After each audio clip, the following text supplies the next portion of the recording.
اے پیغمبر کہہ دو کہ لوگو اگر تم کو میرے دین میں کسی طرح کا شک ہو تو سن رکھو کہ جن لوگوں کی تم اللہ کے سوا عبادت کرتے ہو میں ان کی عبادت نہیں کرتا، لیکن میں اس اللہ کی عبادت کرتا ہوں جو تمہاری روحیں قبض کر لیتا ہے، اور مجھ کو یہی حکم ہوا ہے کہ ایمان لانے والوں میں ہو جاؤں،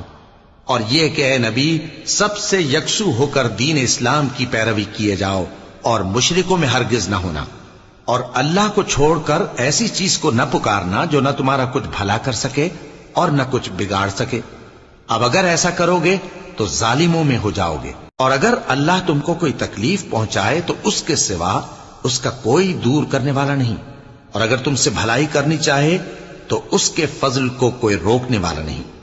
وہ اپنے بندوں میں سے جسے چاہتا ہے فائدہ پہنچاتا ہے، اور وہ بخشنے والا ہے، مہربان ہے۔ کہہ دو کہ لوگوں تمہارے